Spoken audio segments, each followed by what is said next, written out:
지금 하고 있는 과정은 실패 확률을 줄이는 방법에 대해서 알아보고 있는 거예요. 제품이나 업체에 대해서. 첫 번째는 타오바와 1688을 동시에 다 확인을 해야 된다. 두 번째는 보이는 데이터를 100% 신뢰하지 말고 참고만 해라가 내용이었죠. 세 번째는 샘플을 반드시 구매를 해야 된다는 거예요. 명확하게 샘플을 구매할 수 없는 곳은 거래를 하면 안 됩니다. 안 돼요. 어떠한 이유에서든. 왜냐하면 1688든 타오바오든 해서 리뷰나 해서 실사까지도 봐요. 근데 이 사진으로 알 수 있는 부분은 명확히 한계가 있겠죠. 내가 이 제품을 실제로 보지 않는 이상 뭐 사진에서 크기가 어떤지 볼 수 있나요? 혹은 이 재질의 사진에서 보여준 부분 외에 다른 부분을 알 수가 있을까요? 없어요. 그렇기 때문에 제품에 대해서 테스트랑 품질을 확인해야 되기 때문에 샘플을 반드시 구매해야 됩니다. 보내주세요 한 다음에 운송번호만 받아서 내가 이용하고 있는 배송대행지나 수입대행 업체에다가 이제 트래킹 번호 알려주고 받으면 됩니다. 샘플 비용은 알리페이로 결제하시면 돼요. 그냥 QR코드 보내달라고 해서 결제를 하면 됩니다. 그래서 결제된 화면 캡처해서 그 사람들한테 보내주면 확인했다 보내줄게 이런 식으로 되는 거예요. 밑에서 자세하게 설명드릴게요. 그리고 네 번째는 이것도 진짜 중요해요. 이거는 저는 제 주관적인 그걸로 해서 소싱할 때 가장 중요한 기준이에요. 이거가 거의 틀리지 않아요. 업체가 판매 중인 제품의 구색이랑 전문성을 확인해야 돼요. 저는 단순히 그냥 제품만 보고 업체랑 대충 소통을 하는 게 아니고 실제로 저희가 출장 갔을 때 갈 수 있을 만한 공장을 찾을 때도 이 방법을 써요. 그만큼 이게 정말 중요하거든요. 이거랑 똑같아요. 아까 말씀드린 것처럼 어떤 완성된 제품을 납품받아서 단순히 판매량이 연매출 한 600억이다. 좋은 곳일까요? 아니에요. 좋지 않아요. 결코 좋지 않아요. 이게 진짜 중요해요. 그러니까 예를 들어서 판매를 하고 있는데 철, 플라스틱, 면 팔고 있는데 주로 철이 다 들어가요. 그럼 괜찮아요. 왜냐면 이 업체는 철을 주로 하고 다른 거는 다른 데서 떼올 가능성이 높아요. 보통 공장이 다 이럽니다.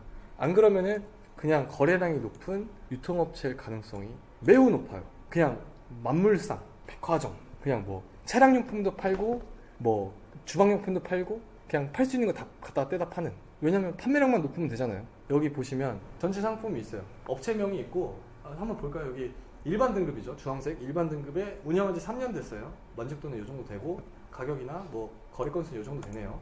그랬을 때 전체 상품이 들어가 봐요. 들어가 보면 이런 식으로 뜨잖아요. 그럼 쭉 봐요. 이런 식으로 보는 거예요. 근데 지금 이 정도만 봤을 때도 전체적으로 상품이 차량용품 구색으로 되어 있구나. 그랬을 때 재질도 들어가서 자세히 봐야겠지만 제가 봤을 때는 대충 크롬이든 아니면 합금 종류 아니면 플라스틱 요 정도 해갖고 차량용품이 주를 이루고 있구나. 종합도 보고 판매량도 보셔야 돼요. 그래서 이 상품 이 업체가 팔고 있는 상품 중에 제일 잘 파는 상품은 이런 종류구나. 왜냐면 내가 구매할 제품이 판매량이 제일 높아야 어느 정도 그 제품에 대해서 잘 알고 있겠죠. 이 제품을 어떻게 만드는지 잘 알고 있을 거 아니에요. 예를 들어서 요 종류라고 쳐봐요. 이 동그라미에 그 휴대폰 부착한 제품. 요런 디자인도 있고 이 제품을 제일 잘 팔고 있는데 요런 디자인도 있고 요런 디자인도 있고 이런 측면에서 다양하게 시도를 했다? 그럼 금상첨화죠. 왜? 내가 예를 들어서 이 제품도 보고 저 제품도 이 업체가 팔고 있는 제품 봤는데 요거랑 섞으면 진짜 대박 제품 나올 것 같아. 그리고 기존에 없어. 근데 이 제품을 둘 다 만들 줄 아네? 그리고 이 제품을 제일 잘 파네? 전문성 있고 근데 이 업체의 등급은 뭐냐? 일반 등급이에요. 이해돼요? 공장인지 아닌지는 물어봐야 알아요. 그냥 시중에 나와 있는 정보로 해서 3년밖에 안 됐네. 일반 등급이네. 별 4개네. 이런 식으로 접근하면 절대 좋은 제품을 찾을 수가 없어요. 예. 그래서 결국에 이게 이제 이 업체가 카테고리 통일 제조의 구색이 갖춰져 있는지 규모가 큰 공장을 제외하고는 제품을 제조할 때 다양한 재료를 한꺼번에 성형하거나 다룰 수가 없습니다. 모든 제품마다 이제 조금씩 달라요. 예를 들면은 메모리 폼을 만드는 공장이다. 몰드 하나 뽑는데 20만 원도 안 들어요. 플라스틱을 뽑는 공장이다. 몰드 하나 하는데 4천만 원 달래요. 이해되세요? 그리고 이걸 만드는 설비가 각각 다르지만 보통 한 억대 합니다. 억대 한 대. 근데 한 대만 가지고 있을까요? 생산량이 받쳐져야 되니까 그 부품 하나를 생산하는 기계가 한 10대 이렇게 있겠죠. 이해되세요? 근데 만약에 이거를 다 다룬다고 생각해봐요. 가능할까요? 안 돼요. 이거는 공장을 많이 가본 경험으로서 안 돼요. 그렇기 때문에 만약에 그게 너무 중구난방이다. 그러면 본인들이 안 만들 가능성이 높죠. 혹은 본인들이 만들어도 본인들의 제품은 조금 팔고 남의 제품을 갖다가 떼다 파는 거죠. 그쵸? 예, 이런 느낌으로 업체랑 제품의 품질 정도를 미리 판단할 수 있다. 예시도 드러났죠. 여기 지금 초급 공장이에요. 뭐 크다고 할 수 있죠. 그랬을 때 제품 구색이 판매량 순으로 정렬했을 때 요래요. 휴대폰 거치대를 찾아서 들어갔는데 1등이죠. 좋아. 두 번째 자동 타이머, 세 번째 어댑터, 네 번째 뭐 보조 배터리. 이해되세요? 차량용품이 아니죠. 자, 다음 업체를 찾았어요. 휴대폰 거치 똑같이 했죠. 일반 등급에 2년밖에 안 됐어요. 판매량 보시면 얘는 2.2만, 얘는 4만이에요. 많이 팔고 있죠. 밑에도 쭈르륵 다 진짜 핸드폰 거치대만 나와요. 이런 디자인도 있고 이런 것도 있고 저런 것도 있어요. 그러니까 차량용이 아니더라도 휴대폰 거치대 종류가 한 80, 90%가 있더라고요. 어디를 고를 것 같아요? 밑에를 고르겠죠. 위에가 아무리 촉공장 딱지를 달고 있어도 중요하지 않다는 거예요. 그냥 참고만 할 뿐. 이 업체는 그래도 매출액이 어느 정도 돼서 이 정도 딱지는 돈 주고 사는구나. 이해되시죠? 그렇게 되는 겁니다. 여기까지 좋은 제품과 업체를 가지치기 하는 방법을 설명드렸어요. 다음은 그러면 바로 소통하는 걸로 들어가겠습니다. 이 소통이 제품을 찾는 것만큼 중요합니다. 거의 5대5예요.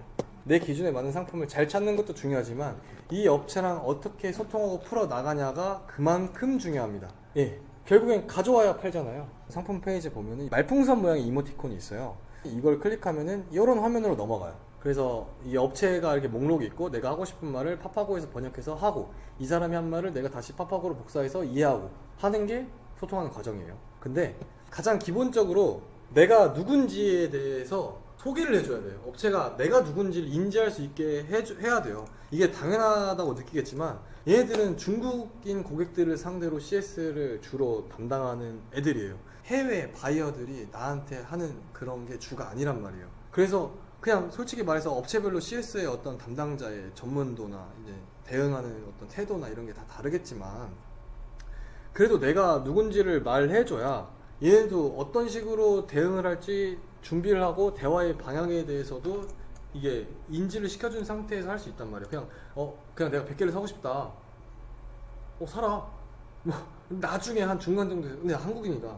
한국인이야? 뭐 이런 식으로 돼버리면 이상하잖아요. 대화가 이제 흐름이 부자연스럽단 말이에요. 그래서 일단은 얘기를 하되 보통은 이제 다들 좀 이제 나는 개인이야. 나는 너같이 큰 회사는 아닌데 나는 솔직히 조금만 살 거야 라고 처음부터 얘기하면 얘네들이 관심도나 이런 게 확 떨어지겠죠. 뭐 없어도 있는 것처럼 하는 겁니다. 나는 한국에서 온라인 쇼핑몰을 운영 중인 회사의 대표다. 거짓말은 아니잖아요. 사업자들 다들 있으시잖아요. 한 사업자의 대표잖아요. 그죠? 그리고 나는 뭘 판매한다. 근데 너네 제품이 진짜 좋아 보여서 난 한국에서 판매하고 싶다. 이런 식의 인사말. 이렇게 조금은 B2B의 느낌, 회사와 회사의 느낌, 혹은 약간의 격식과 무게감을 좀 줄 수 있는 느낌을 주는 것이 좋습니다. 왜냐면 돈이 왔다 갔다 하니까요. 그냥 막연하게 하나 사보고 괜찮으면 100개 살게 이거보다는 애초에 처음에 이제 MOQ 관련해서 얘기했을 때도 처음에는 한 1000개 정도 생각하고 있는데 1000개 얼마야? 라고 해서 단가를 받았어요.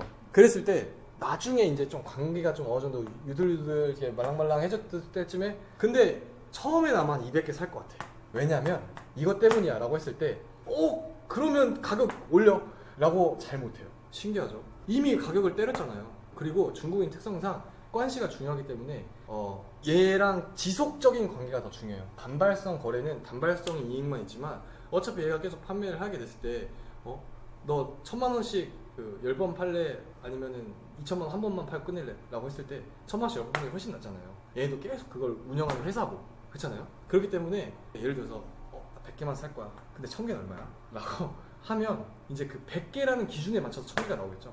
1000개의 기준에 맞춰서 100개를 부르는 거는 다릅니다. 달라요. 그렇기 때문에 일단 내가 어느 정도 규모가 있어 보이는 고객 처음에 주는 게 중요해요. 왜냐면 나중에 실질적으로 얘기해도 이 처음 느낌을 주고 대화를 하는 거랑 달라요. 얘네가 처음에 나를 대하는 태도가 달라요. 얘 좀 된다. 한 1000만원짜리 고객이다. 뭐 이런 느낌 있잖아요. 그런 식으로 해서 얘네가 다가와야 되지.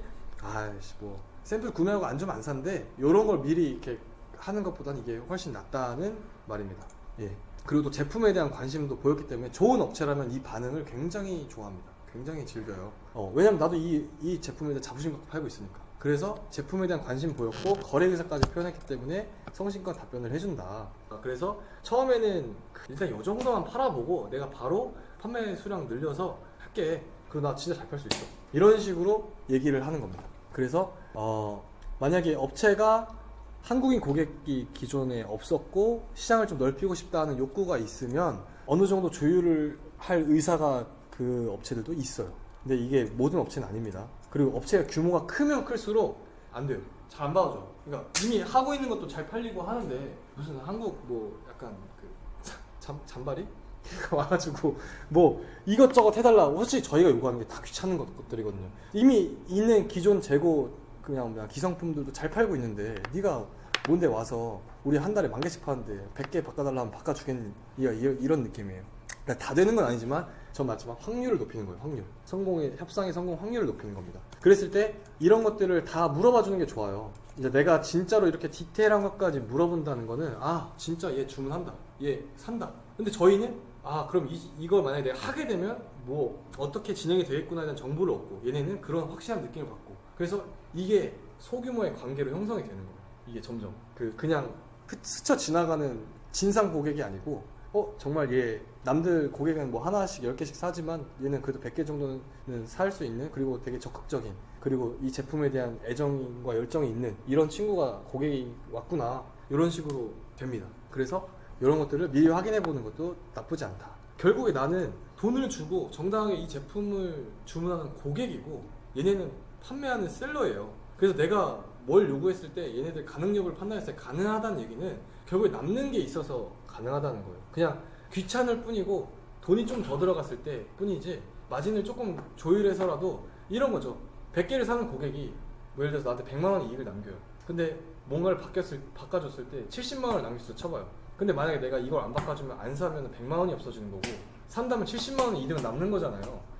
결국에 그 관계를 좀 더 좋게 풀어나가자는 거예요. 근데 만약에 내가 나는 피해 안 주고 싶어, 나는 그런 거 원래 잘 못해 라고 하면 이 업체가 만약에 그걸 들어줄 준비가 되어 있어도 알 수가 없죠. 예를 들어서 박스 표면에 있는 영문을 한글로 좀 바꾸고 싶은데 이거 말해도 되나? 약간 뭐 설명서를 넣고 싶은데 얘들이 뭐 설명서 넣었을 때 1위안이래요. 하나당. 공짜로 해주면 안 되나? 엄청난 피해가 있을 것 같잖아요. 아니에요. 걔네들은 별로 크게 의미 없어요. 근데 걔네들이 만약에 그런 식으로 했을 때 저희가 할 수 있는 거? 말 들어줬어요? 판매량으로 보답하면 되죠. 그러고 난 다음에 나중에 너가 이거 해줘서 나 진짜 판매량 2배, 3배 됐어. 나 더 주문할게. 그러면 걔네들 더 고맙죠. 저희 한국에서 인건비랑 재료값을 했을 때 하나에 2,000원씩 들어가는 건데 걔네 입장에서 100원밖에 안 들어가요. 근데 우리한테는 서로 윈윈이죠. 그냥 그 조건을 내가 생각해서 내가 이렇게 던져요. 계속 어디까지 되는지 한번 해보세요. 어디까지 되는지. 관계? 안 망쳐요. 안 들어줬는데 뭐하러 망칠 소요가 있어요. 그냥 물어본 건데 되는지 안 되는지. 그렇기 때문에 이 자세, 계속적으로 그 조건을 유리하게끔 가져간 소통의 어떤 자세, 이런 것들은 굉장히 중요합니다. 여기까지가 이제 소통에 대한 기본적인 가이드라인이었고요. 이제 공장을 찾는 방법 말씀드릴게요. 진짜 딱 필요한 내용만 넣었죠. 더 세부적이고 심화적인 거는 안 해보시면 설명해도 모르시기 때문에 안 넣은 거예요. 그건 이제 하시면서 물어보시면 돼요. 자, 공장에서 너네 공장이라고 물어보면은 진짜 다 공장이라고 말해요. 의미가 없죠. 그냥 공장이야? 뭐 없어요. 그냥 이게 끝이에요. 그게 공장인지 아닌지를 가릴 수 있는 그게 절대 아니란 말입니다. 그래서 아까 말씀드렸던 공장의 형태를 이해를 해야 되는데, 저희 건조대를 보면 플라스틱 들어가고 나무 들어가고 철 들어가죠. 근데 이거를 다 한 번에 핸들링하는 규모의 공장은 굉장히 커야만 해요. 그거에 들어가는 인력과 그 자본과 뭐 여러 가지를 고려했을 때 그 부지와 공장 가보시면 아시겠지만 사람도 있고 그 위험 요소 때문에 다 떨어져 있어요. 어떤 건 수공으로 해야 되고, 어떤 건 또 기계가 사람이 붙어야 되고, 어떤 건 기계가 자동화되어 있고. 그러니까 절대 그 많은 것들을 혼자서 처리할 수 있는 규모의 공장은 몇 개 없다. 그렇기 때문에 공장의 형태가 다 아까처럼 뭐 이렇게 하나만 하고 이렇게 외주 받아서 하는 경우가 보통이고, 그래서 결국에 내가 찾아야 되는 공장은 내가 소싱한 제품의 주재료를 직접 가공하고 동일 카테고리의 제품을 주로 제작하고, 그 제품에 대해서 그래서 전문성도 있고 기술력도 있는데 소통도 잘 돼야 된다. 이게 공장의 그 의미예요. 유통업체가 아니라고 하더라도 내가 찾은 게 좋은 공장인지는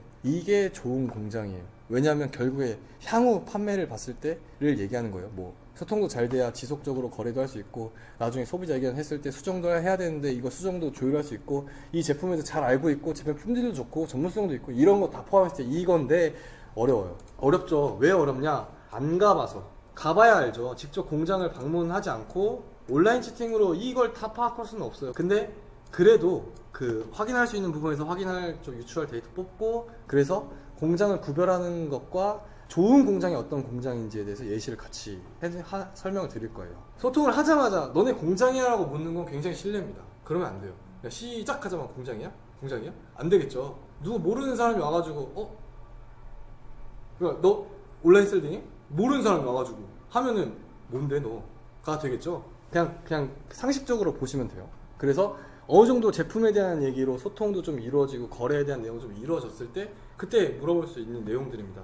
그래서 첫 번째, 공장 주소를 물어봅니다. 이게 가장 확실하고 정확해서 첫 번째로 넣었어요. 이거는 안 물어보셨죠? 한 번도? 소통하시면서 공장 주소 어디야? 물어보신 적 있나요? 저는 이거를 진짜 많이 물어봤거든요. 그래서 빅데이터가 어느 정도 저한테 있어요. 그랬을 때 이 공장의 주소를 물어보는 건 공장을 갈 수 있다는 여지를 준 거예요. 그러니까 어떻게 보면 깐 거죠. 그러니까 공장 주소 알려주면 제가 말을 하고 방문할 수 있지만 말 안 하고도 방문할 수 있다는 거예요. 그랬을 때 결국에는 이 업체, 대화하고 있는 요 사람의 업체가 이 CS 직원이 있는 이 업체가 공장이냐 아니냐는 이걸로 볼 수가 있는 거예요. 그랬을 때 만약에 좋은 공장이면은 공장까지 온다고? 너 진짜? 너 시간? 너 뭐 자본, 그러니까 너 투입된 경비 이런 거 다 들여서 내 공장을 정말 찾아온다고?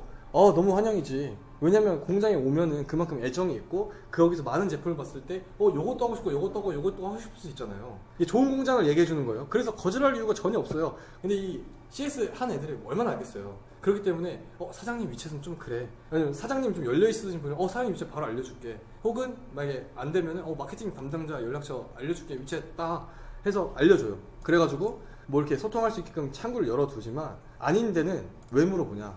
이게 진짜 정해진 게 없어요. 그리고 회사에 규정이 있는데 공장 주소를 알려주면 안 된다. 혹은 공장은 외부인 출입이 불가능해요.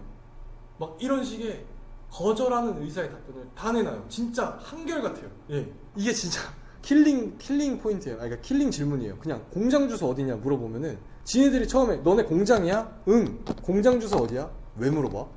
이거 웃기잖아요. 그런 식이 됩니다. 이건 진짜 한 99%까지는 아니고 한 90%는 정말 걸러져요. 그래도 만약에 주소를 알려줬어요. 근데 저희가 뭐 바로 공장이다라고 판단을 내릴 수는 없죠. 가보지 않았잖아요. 그래서 저희는 말했지만 아까 안 가본 데에서 할 수 있는 것까지 한다. 그래서 뭐 구글 지도로 검색을 해서 이 업체명이나 이런 거 볼 수 있거든요. 그래서 그걸로 확인도 해서 동일한지도 보고 아니면 여기서 하나 더 가는 거예요. 너네 공장 내부의 어떤 생산 라인이나 아니 공장의 전경 같은 거 한번 보낼 수 있어? 아니면은 마지막에 진짜 안 가더라도 내가 한 5월쯤에 중국에 출장 갈 건데 그때 너네 공장 갈 수 있어? 라고 했을 때 거절을 할 이유가 없어요. 좋은 공장이고 정말 너를 고객으로 생각하고 판매를 하고 싶다, 너한테 팔고 싶다라는 생각, 좋은 업체라면 오히려 환영합니다. 진짜 오히려 환영해요. 그렇기 때문에 이렇게 하면서 공장을 좀 걸을 수 있다. 만약에 공장 사진 보여줘라고 했는데 1688에 있는 공장 문서 봐라고. 그건 또 다른 거죠.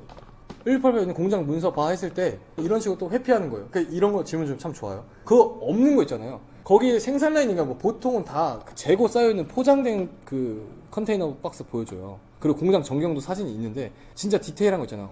근데 이 플라스틱 부품은 생산이 어떻게 돼? 생산 라인 좀 궁금한데 이쪽 해서 보내줄 수 있어? 아니면 너네 쇼룸 사진은 없는 것 같던데 쇼룸 사진 보낼 수 있어? 밑에 또 나오는데 제일 중요한 건 사장님의 위치에서 따는 거예요. 사장님이랑 소통해야 돼요. 사장님이랑. 어차피 사장님을 결국에 소통을 해야 돼요. 근데 거기 있는 마케팅 담당자랑 얘기해봤자 걔는 정해진 것만 얘기해줘요.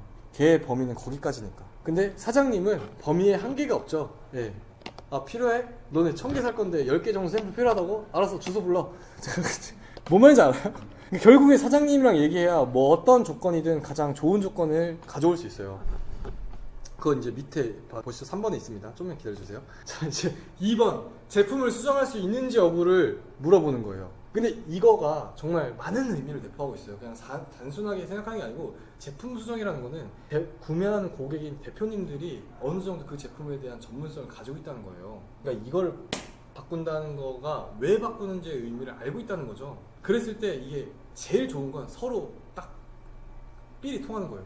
너 이 정도까지 한다고? 이 제품을 이렇게까지 생각해봤어? 열정 있는 사람, 나도 열정 있는 사람, 열정, 민민 이렇게 되는 게 가장 좋은데, 근데 그게 꼭 아니더라도 예를 들면 이런 거죠. 발매트를 만들어요. 발매트를 만들 때 천을 뭐 한 장만 사진 않겠죠. 근데 없잖아요. 그러면은 얘네 사정에 맞춰줘야 돼요. 너가 말한 40x 60 사이즈는 MOQ가 1200장이야. 그래서 우리는 1200장이 MOQ야. 그 이하로는 안 돼. 왜냐면 이거 쓰고 난 다음에 너가 기성품도 아니고 새로 만든 건데 이거 그럼 언제 파냐. 우리는 재고 떠안아야 되는데 부담이 있어서 안 돼. 그렇기 때문에 이런 정도의 어떤 걸 다 알아야 조건과 가능 여부를 판단할 수 있는 게 나와요. 근데 만약에 공장이 아니라면 판단할 수 있는 어떠한 기준도 없는 거예요. 왜? 내가 만든 게 아니니까. 내가 안 만들었잖아요. 혹은 내가 주로 철을 만들고 플라스틱을 외주를 받는다 하더라도 그 플라스틱 외주 업체에 발주를 누가 넣어요? 그 업체가 넣잖아요. 그래서 가능한지 안 한지에 대해서 안 되는 이유를 명확하게 말을 해줘요. 제가 이걸 어떻게 알았겠어요? 가본 적도 없는 발매트 공장인데 말해주니까 알겠죠. 명확해요. 안 되는 이유에 대해서. 근데 아닌 업체들은 이렇게 말해요. 잠깐만요. 확인해 볼게요. 안 돼요. 혹은 우리는 주문 제작하지 않아. OEM 안 돼. 우리는 기성품만 팔아. 혹은 수정하면 MOQ가 1만 개야. 말도 안 되죠. MOQ가 그러니까 뭐 어떤 품목에 대해서 가능하겠지만 보통은 이 정도까지는 절대 안 되거든요. 근데 이유를 물어보면 그냥 안 된다. 이래요. 그냥 막 여러 가지 이유가 있어요, 이것도. 그래서 보통 거절 의사를 표현해요. 그러니까 진짜 안 되는 이유를 설명을 못 해주는 거죠. 제가 말하는 포인트 이거예요. 그러니까 안 되는 이유가 분명히 있을 수 있는데 안 되는 이유를 말할 수 있냐 없냐의 차이고, 만약에 이 CS 담당하는 사람이 당연히 미숙한 사람일 수 있죠. 그래서 사장님이나 뭐 이렇게 뭐 물어봐도 알려줘요. 근데 이 사장님은 공장이 아닌데 그럼 공장 사장님이 아니겠죠. 공장 사장님의 위챗을 다른 유통업체가 줄 수 있어요? 내 직속 그것도 아닌데? 말이 안 되죠. 그럼 사장님 주면 결국 유통업체 사장님이에요. 그럼 그래서 똑같은 대답해요. 안 된다. 그냥 안 돼. 우리는 주문 제작 안 해. 뭐 이런 식의 답변이 계속 이어지는 거예요. 그래서 정말 공장이라고 해도 이런 태도를 또 보이는 업체는 안 하는 게 맞아요. 그러니까 당장 혹해 보이는 제품 이렇게 해서 판매하면 잘 될 것 같은데 했는데 소통이 워낙 안 돼요. 그럼 당연히 안 되죠. 그래서 말했잖아요. 제품만큼 업체도 중요하다. 나중에 들어와서 일회성으로 팔 제품들이 아니기 때문에 그래요. 저희가 그 제품을 준비하기 위해서 저희의 시간, 특히 돈도 중요한데 시간이 들어가잖아요. 결국에 저희가 아무리 잘한다 하더라도 한 달에 10개 이상 제품 올릴 수 있을까요? 제품 하나 촬영하는데 최소한 3시간 걸려요. 그 정도 공은 들여야죠. 왜냐면 앞으로 향후 2년, 3년, 5년 계속 발전시키면 뭐 10년까지도 팔 거잖아요. 그 네이버 1페이지 상품 보면은 등록일이 언제예요? 2017년. 어떻게 그렇게 할 수 있었을까요? 계속 그렇게 하기 때문에 이렇게 되는 거잖아요. 저희도 그거 한번 해보고 싶은 거 아니에요? 회사의 규모니까 가능하다? 꼭 그렇진 않아요. 이 방법을 적용한 셀러는 많이 없기 때문이에요. 다음은 소통은 사장님이랑 해야 됩니다. 보통 이제 채팅하면은 응대해주는 사람은 CS 담당자죠. 그렇기 때문에 전문적인 상황에 대해서 답변도 안 되고 그게 정확한 가능성도 좀 떨어져요. 정확성이 떨어져요. 그래서 어차피 이 업체랑 거래를 하려면 어차피 사장님이랑 대화를 하는 게 가장 좋아요. 그렇기 때문에 처음에 그냥 샘플 구매를 할 때부터라도 그냥 나 진짜 이 제품에 대해서 궁금한 게 많은데 혹시 사장님 위치 알려줄 수 있냐 해서 사장님이랑 대화해도 돼요. 해봤어요. 진짜로. 아무것도 안 하고 그냥 사장님 위치 달라고 해서 사장님이랑 대화한 적도 있어요. 그리고 그 사장님이랑 잘 된 경우도 있고 그냥 제가 거래할 의사가 이제 떨어져서 안 한 경우도 있고. 그냥 다른 거 뭐 돈 드는 거 아니잖아요. 왜냐면 나중에 향후를 봤을 때 이거에 대한 전문적인 지식 권한도 있는 사람과 그리고 가격에 대한 결정권 특히 이 있는 사람 사장님밖에 없기 때문에 이 거래에 의해서 관계가 쌓이거든요. 그래도 이 사람은 나한테 몇 차 주문에 얼마 정도의 금액을 쓴 사람이야를 했을 때 그냥 담당자랑만 얘기해가지고 거래했다가 나중에 사장님 등장 두둥 해가지고 하면은 이제 그때부터 이 고객에 대해서 알아봐야겠죠. 이 고객은 이런 고객이야. 얘 그냥 관계를 쌓는 게 처음이잖아요. 근데 100개 했을 때 이런 것도 얘기해보고 저런 것도 해서 막 서로에 대한 제품에 대한 열정도 있고 막 뭔가 막 소통도 오갔고 그래서 막 이런 얘기 뭐 꼭 공적인 얘기만 하겠어요? 사장님 어디 사세요? 위챗 보니까 사진에 딸 정말 예쁘시네요. 이런 거 있잖아요. 그냥 그런 걸로 해서 쌓았을 때 근데 이번에 내가 원래 300개씩 하다가 600개를 주문할 건데 혹시 가격 좀 내려주면 안 돼? 근데 만약에 중간에 들어와서 사장님 안녕하세요. 제가 300개를 주문하는 사람인데요. 600개를 살 건데 각 좀 내려주세요. 네? 가 되겠죠. 그래서 어차피 그거를 해야 되고, 중국인들은 진짜 이 관시 문화가 정말 중요해요. 정말 중요합니다.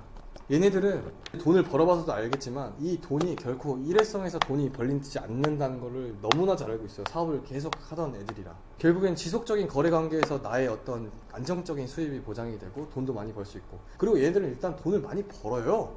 그렇기 때문에 이 돈이라는 숫자에 크게 민감하지 않습니다. 얘네들이 민감한 건 역마진, 손해에 민감한 거죠. 불가능한 걸 가능하게끔 할 수는 없잖아요. 1,000원이 들어가요. 한 개를 만드는데 이걸 나한테 800원에 줄 수 있어? 없지. 땅 파서 장사하는 거 아닌데, 아무리 내가 돈이 막 100억이 있어도 이 계산법상으로 순리상 안 맞는 걸 너한테 해줄 수는 없잖아. 그러니까 그렇기 때문에 이 관계를 쌓아 나가는 거를 연습을 많이 하셔야 돼요. 어떻게 연습하겠어요? 소통을 많이 해야 연습이 되겠죠? 소통을 진짜 많이 해보셔야 돼요. 그러면 어느 정도에 대한 나만의 어떤 그런 유형과 노하우 이런 게 생깁니다. 이것도 팁이에요. 그래서 결국에 사장님 위치를 못 땄습니다. 못 따서 영업 담당자 혹은 마케팅 담당자랑 얘기를 해요. 근데 다 필요 없고 이런 경우가 있어요. 나는 진짜 막 응대 한 태도도 너무 좋고 진짜 지식도 좀 전문적인 것 같고, 그래가지고 나 얘만 믿고 이렇게 했는데, 나중에 이제 향후에 뭐 판매량 늘고 지속적으로 이렇게 했을 때 야 그러면은 내가 원래 500개 샀을 때 뭐 한 개 10,000원씩 줬는데 그 1,000개 사면은 그럼 하나당 9,000원씩 줄 수 있냐? 줄게. 그리고 거기다가 내가 비닐 포장까지 공짜로 해줄게. 네, 나이스, 땡큐 이렇게 해서 할 수 있는데, 사실 원래 이 10,000원이란 단가 자체가 도매지만 소매가잖아요.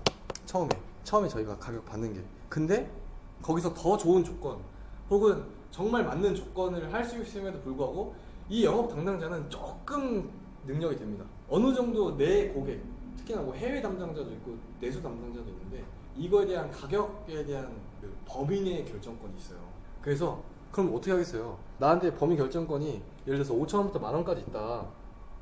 근데 내가 사실은 그래서 한 6,000원까지 내릴 수 있는 건데 얘는 8,000원을 때리는 거예요. 그리고 권한이 있기 때문에 지금 이 거래가 뭐 예를 들어서 한 6,000원인데 6,000원 거래했다. 2,000원 자기가 개당 먹는 거예요. 이런 식이 될 수도 있는 거죠. 이게 영업 담당자가 좋으면 솔직하면 뭐 상관없는데, 안 좋은 담당자를 만나면 나는 공장을 거래하고 있지만 사실은 대리점이랑 거래하게 되는 이런 느낌이 될 수도 있다 라는 상황 정도만 알고 넘어가시면 됩니다. 그래서 사장님이랑 얘기하세요. 사장님이랑 얘기하시는 게 가장 좋습니다. 어렵지 않아요. 그리고 좋은 업체일수록 사장님의 위챗이 정말 공개적으로 되어 있어요. 언제든지 질문하라 그러고, 물론 답변의 속도는 느릴 수 있어요. 바쁘시니까. 근데 결국에는 원하는 조건과 그 결과가 결국 좋다고 했을 때 그걸 가장 극대화시켜 줄 수 있는 사람은 사장님입니다. 그리고 위챗은 이건 너무 기본적인 내용이지만 반드시 상호 수락이 있어야 됩니다. 그냥 내가 친구 요청 보내고 수락을 안 받았는데 그러면 채팅을 할 수가 없어요. 이 사람은 나라는 존재에 대해서 그 친구 요청 목록에서만 볼 수 있지만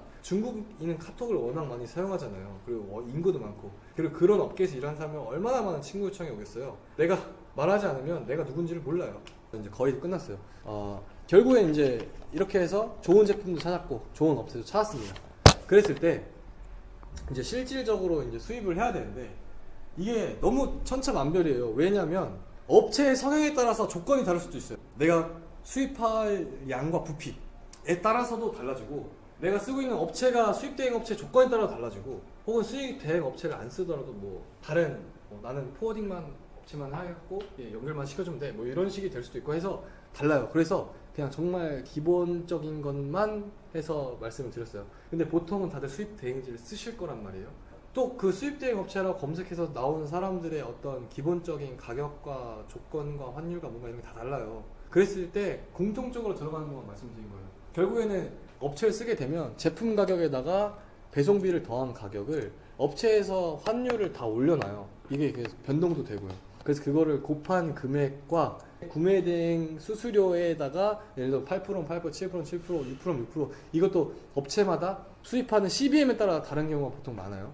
높으면 CBM 크면 클수록 이제 퍼센트가 낮아지고, 그랬을 때 이제 거기다가 부가세까지 포함된 금액을 업체에다 보냅니다. 신청서를 작성해 넘겨요. 그러면은 이때 이제 얘네들이 뭐 가격 협상해달라 하면 해줄 수도 있고, 내륙 운송비를 뭐 어떻게 해달라, 재고가 있는지 파악해달라, 뭐 판매장 소통하고 뭐 발송 도착 이런 것들을 확인을 해주죠. 검수도 해주는 데도 있어요. 검수도 요청하면은 기타 작업비로 들어갑니다. 그때 이제 제품에 대해서 이제 하네요. 검수하고 이제 해운 운송료, 컨테이너 작업, 그리고 사용 비용, 핸들링 차지, 그리고 각종 서류 본사의 증명서부터 뭐 CI, 뭐 BL, PL 이런 거 해서 하는 비용, 그리고 기타 작업 비용, 뭐 라벨링 해달라, 뭐 해달라, 합포장 해달라 이런 것까지 해서 주면은 보내고, 이제 한국에 도착하면 통관을 해야 되는데, 통관이라는 거는 간단해요. 외국 해외 제품을 국내 제품으로 전환하는 과정이 통관이에요. 그러니까 모든 제품이 다 국내 제품으로 전환이 돼야만 판매가 가능해요. 저희는 판매를 하는 거니까 사업자 통관을 하잖아요. 목록 통관은 내 개인 사용 목적으로 개인들이 정해놓은 어느 정도 일정 수량에 대해서는 이 통관 수수료를 내지 않고 수입 할 수 있다가 원칙이면, 저희는 판매할 목적, 이익을 목적으로 하기 때문에 사업자 통관을 해야 되고, 그거에 대한 어떤 그 국내 제품으로 전환해야 될 필요가 반드시 있기 때문에 한다. 그때 보세구역이라는 곳으로 통관하기 전에 이동을 했다가, 이제 통관 관세, 부가세, 통관 대행 수수료, 이건 고정이에요. 그러니까 이 세 가지 항목이 고정이라는 거예요. 비용은 업체마다 조금씩 또 달라요. 그랬을 때 내면 통관이 완료됐어요. 그러면 이제 제품을 꺼내세요. 해갖고 그냥 뭐 가서 뭐 사물함에서 찾아오는 게 아니고, 물량이 좀 있거나 해도 하니까 결국 운송 대행을 해야 되죠. 운송 어디로 배송해 주세요. 운송료를 내면 거기까지 보내면 이제 사입이 끝난 거예요. 만약 3PL 업체 사용하시면 그쪽으로 보내시면 되고, 내 개인 집에서 직접 밀크런 준비도 하고 하려면 집으로 오면 되고, 뭐 이런 차이겠죠. 그러니까 요 정도만 설명이 가능해요. 결국에는 어디를 쓰든 그냥 소통 잘 되는 업체 하나 써가지고 스스로 좀 그런 부분을 캐치해야 됩니다. 그래서 고정 비용도 좀 줄일 수 있어야 되고, 나중에 이제 더 좋은 조건의 업체랑도 또 협업하는 이런 발전 사항들을 꾸준히 도출을 해내야만 해요. 왜냐면 저희는 그냥 소량만 사입하는 게 목표가 아니기 때문이죠. 나중에 정말 제품이 잘 팔려서 한 개의 제품이 하루에 100개씩, 10개씩 팔려요. 그러면 한 달에 몇 개죠? 300개. 300개인데 300개만 들으면 될까요? 예를 들어서 그 제품을 준비하는 기간과 넘어오는 기간 합쳤을 때 한 달이 좀 더 거된다. 그러면은 2달치를 사야 된다. 그럼 2달치를 샀을 때 한 달이 지나간 시점에서 또 다음 수량을 또 생각해서 사야겠죠. 뭐 이런 식이 돼요. 그렇기 때문에 그런 것들은 자기가 스스로 계산해서 계속 분석하고, 어떻게 하면, 결국 다 사업하시는 건데 사업은 최소 인풋으로 최대 아웃풋이잖아요. 고정 비율을 줄이면 줄일수록 그게 물건 제품 하나 두 개를 더 파는 것보다 마진이 훨씬 더 남길 수 있는 그런 과정이 되잖아요. 그렇기 때문에 이런 것들은 되게 계속 분석하셔야 되고, 그 무역 관련된 자세한 내용은 저희 대표님께서 다음 전자책 내용으로 이제 말씀을 해주실 거예요. 전자책 보시면 되세요. 그랬을 때 화이팅입니다. 끝입니다.